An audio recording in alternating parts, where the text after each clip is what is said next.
Vamos a comenzar con el capítulo número 3 de Auditoría 2, Informes y certificaciones. Esta va a ser la primera parte del capítulo, dado que es uno de los más extensos de la materia. La primera parte vamos a trabajar sobre toda la etapa final de la auditoría.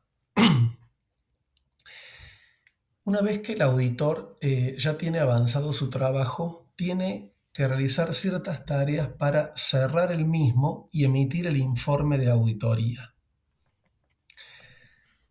Esa etapa se denomina trabajos finales del auditor y es la etapa que va en los últimos días de trabajo previo a la emisión del informe. Básicamente, en esos momentos, el auditor tiene que revisar cualquier circunstancia o hecho posterior a la fecha de cierre del ejercicio económico que está auditando que pudiera tener impacto ya sea en las cifras de los estados contables bajo auditoría o en las notas de los estados contables.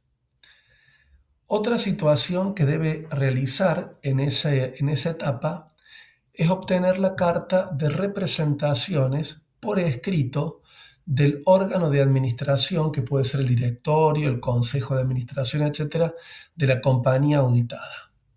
También en esa etapa se realizan la revisión de todos los estados contables que posteriormente van a ser emitidos. Se prepara un documento denominado Memorándum Resumen de Auditoría que incluye de manera muy sintética las conclusiones finales del trabajo respecto a cuestiones relevantes del mismo.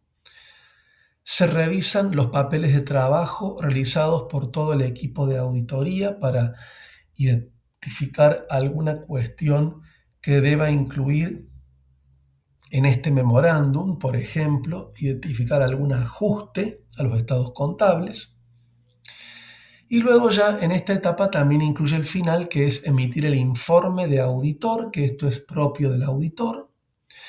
Y posiblemente en general se emite un informe sobre controles o carta de recomendaciones, que es un subproducto o valor agregado de la auditoría, que es simplemente un memorándum con algunas sugerencias de mejora, no bajo el formato de informes de aseguramiento que vamos a ver más adelante en este capítulo. Estos son simplemente una carta de recomendaciones. Es fundamental que sepamos que hay ciertas fechas clave que el auditor siempre debe tener en cuenta al momento que realiza su trabajo.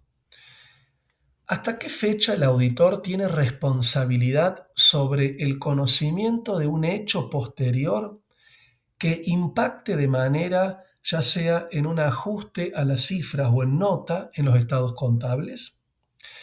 Y la respuesta es hasta la fecha del informe de auditoría.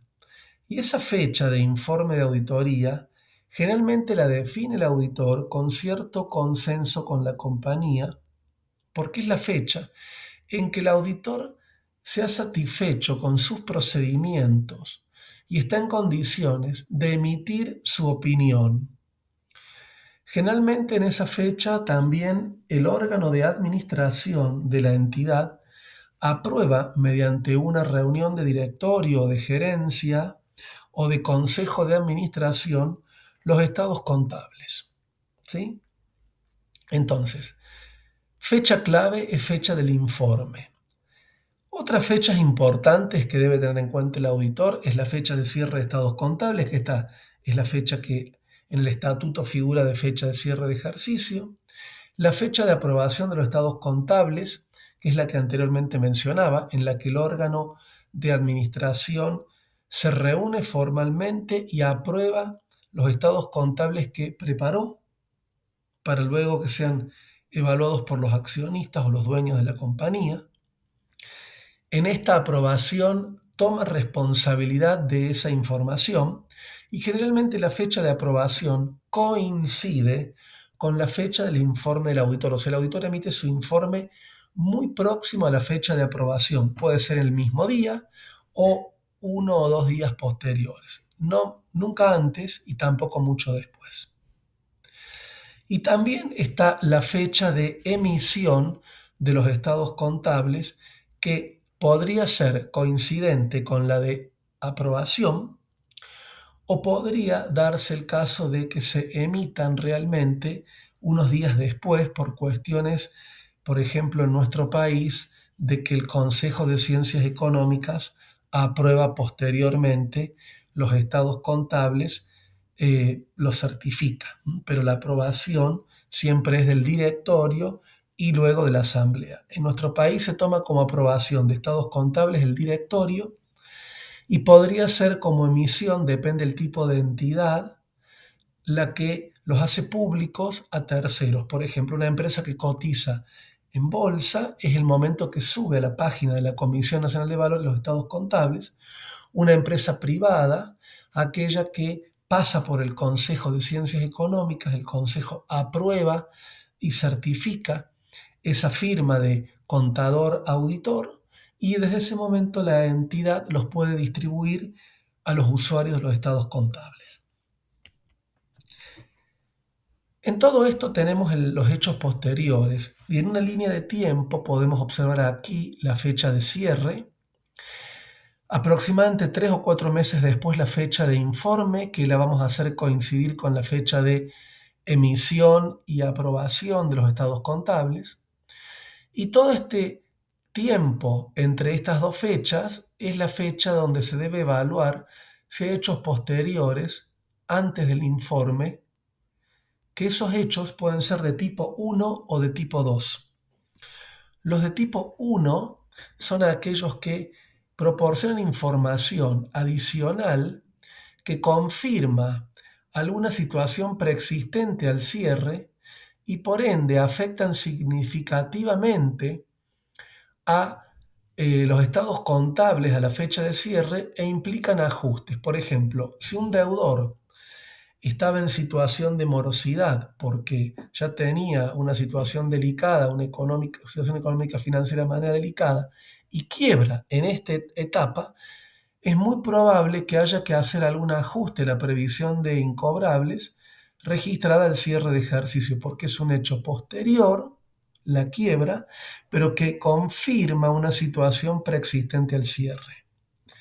Los hechos posteriores de tipo 2 son aquellos sucesos que indican condiciones que no existían al cierre, sí, por ende no implican ajustes, pero si fueran significativos podría ser necesario su exposición o revelación en nota a los estados contables. Por ejemplo, si la compañía en el mes de marzo sufre un ataque cibernético que hace que no pueda operar por un tiempo, si bien este hecho es posterior, pero a lo mejor en el balance requiera una revelación si a lo mejor la compañía deja de operar un tiempo o le quitan información de sus clientes o, bueno, alguna otra cuestión.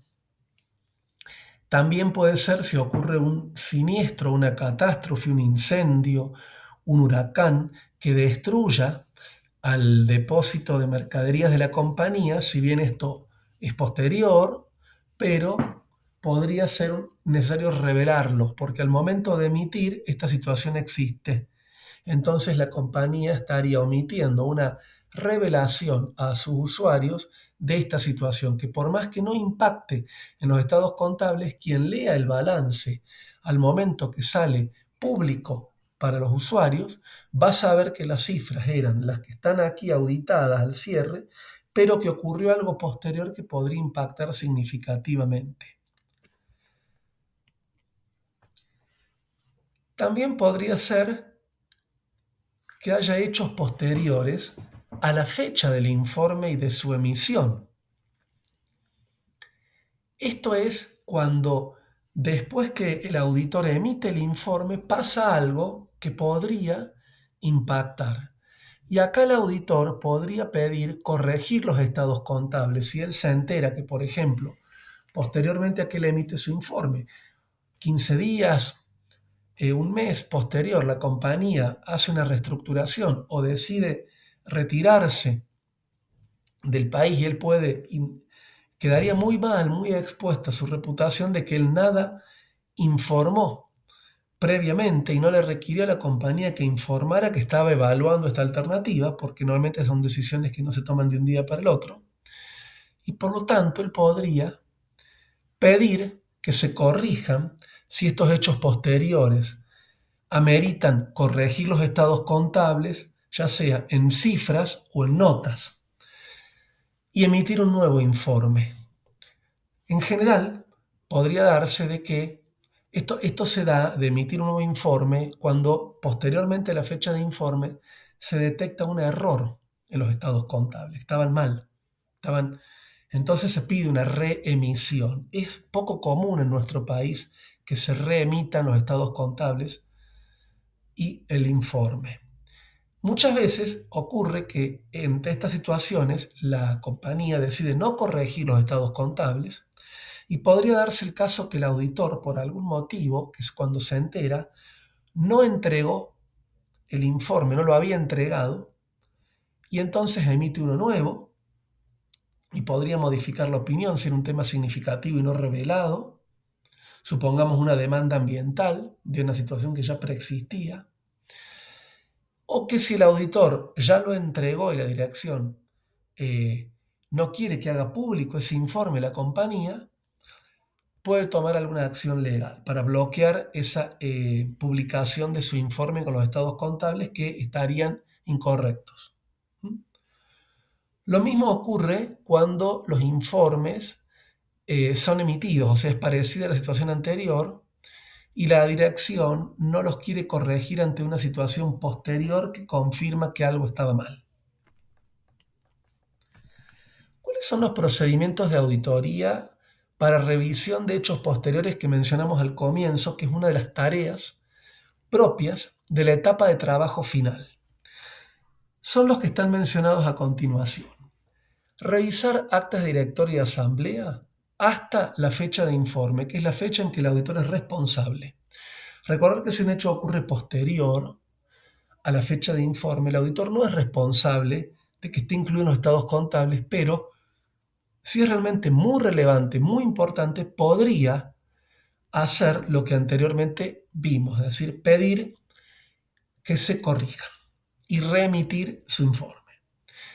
Otra tarea que normalmente tiene que hacer el auditor antes de emitir es tener una reunión con la dirección o la gerencia para corroborar situaciones que le comenten y luego corroborarlas de la manera que considere, solicitando proyecciones, solicitando documentación, etcétera, por alguna novedad que haya entre la fecha de cierre y la fecha de informe.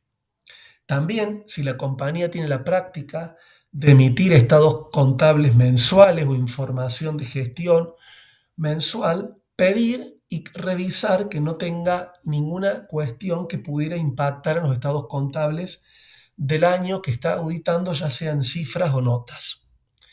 El auditor puede extender todos los procedimientos sustantivos de auditoría que considere hasta la fecha de informe, por ejemplo, revisión de pasivos omitidos, y si es necesario que solicite una actualización del informe de abogados para que los abogados le confirmen que a la fecha de informe o lo más próximo, normalmente no más allá de 15 días a la fecha de informe, si hubiera alguna situación que hubiera cambiado respecto a lo último informado de las demandas a favor y en contra de la compañía.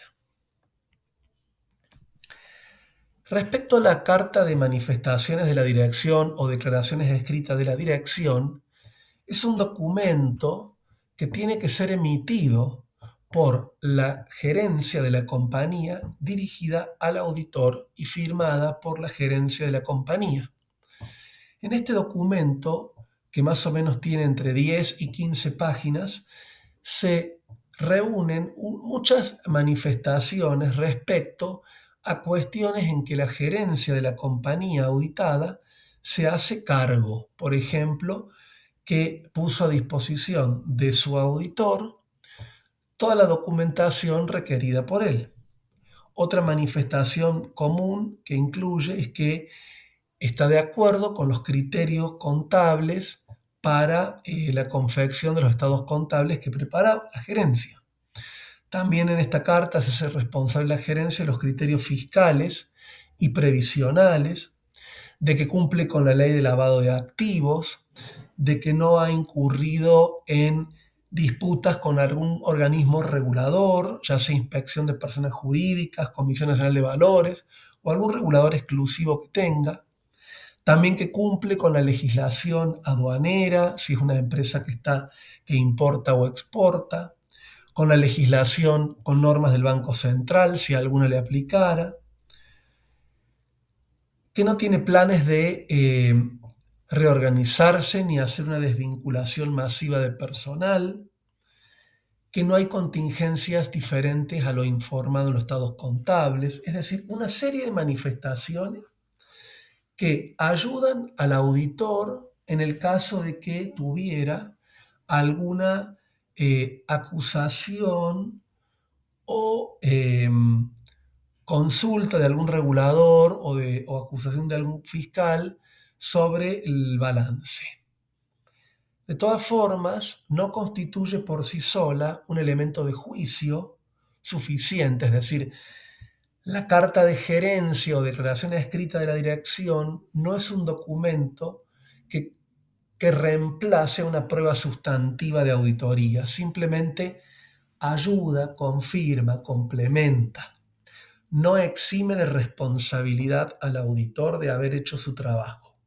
Es decir, si el auditor no tomó inventario de mercaderías al cierre, por más que en la carta diga la gerencia que están de acuerdo con los criterios contables, que las existencias de inventario son las que ellos han contado, pero si el auditor no hizo ningún procedimiento, eso no cubre de que en el futuro, si hay alguna demanda contra la compañía de que el inventario que había declarado no era el real, el auditor pueda defenderse y decir, no, yo lo conté, lo vi y era este el número y no el que están diciendo. En cambio, si él no contó y se quedó con la carta, no es suficiente, no va a poder justificar que realizó su trabajo.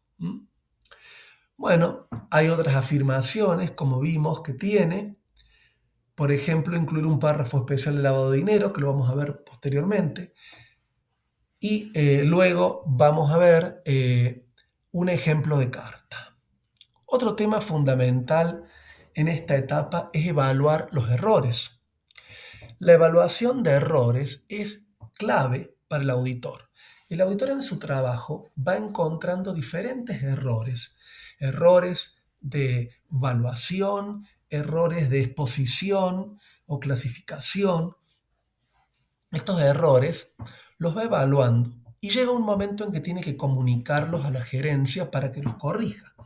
Queda a criterio del auditor si la comunicación la hace a medida que encuentra o detecta un error, o lo hace en una reunión periódica o en una reunión final, pero lo debe hacer, debe comunicarlo. Estos errores tienen que estar comunicados principalmente de manera escrita cuando no son aceptados por la gerencia. Los errores que la gerencia o la administración de la compañía acepta se contabilizan y quedan como errores contabilizados, en cambio, o corregidos.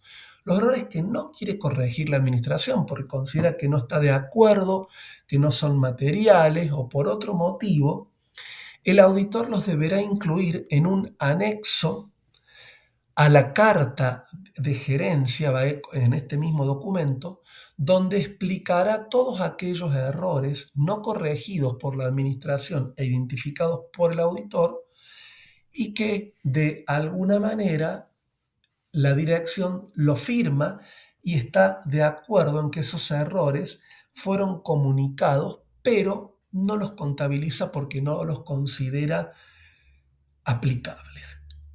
Es decir, que el auditor de esta manera lo que busca no es que esté de acuerdo la gerencia con el error, sino que la gerencia o dirección esté al tanto de que hay errores que por algún motivo no fueron contabilizados en los estados contables.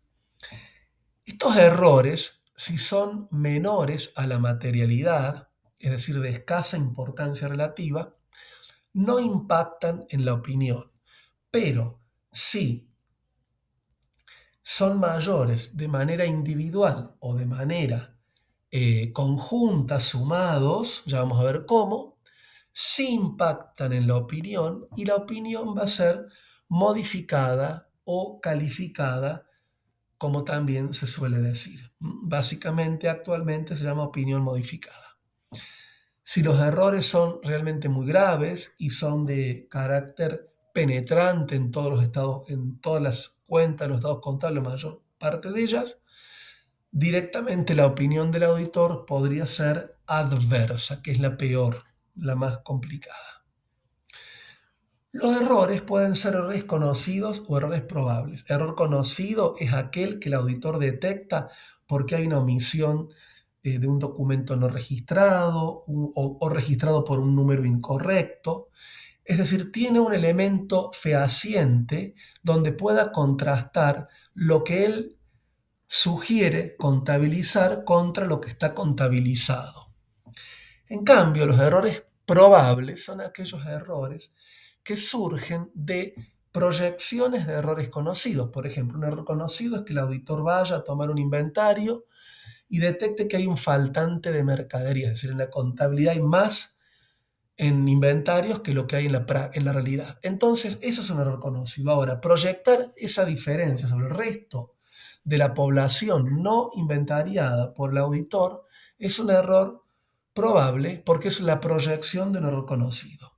También, cuando el auditor realiza una estimación independiente de una previsión, por ejemplo, incobrable, juicios, y la compara contra la real registrada por la compañía y hay una diferencia material, ese error también es un error probable porque es la diferencia en estimaciones contables. Y finalmente, cuando el auditor realiza una prueba analítica sustantiva, de las que generalmente se realizan en los rubros estado de resultados, una prueba analítica de ventas, una prueba analítica de depreciaciones de bienes de uso, de sueldos, y llega a un error que es de manera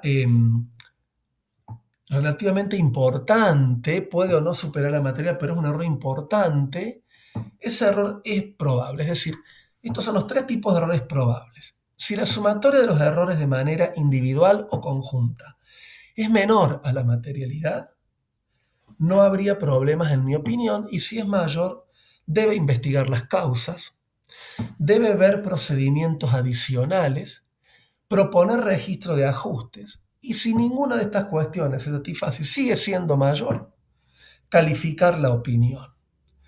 Esto sería un poco la parte previa a lo que es el informe del auditor, que sería lo que normalmente eh, estamos viendo desde el próximo módulo. Gracias.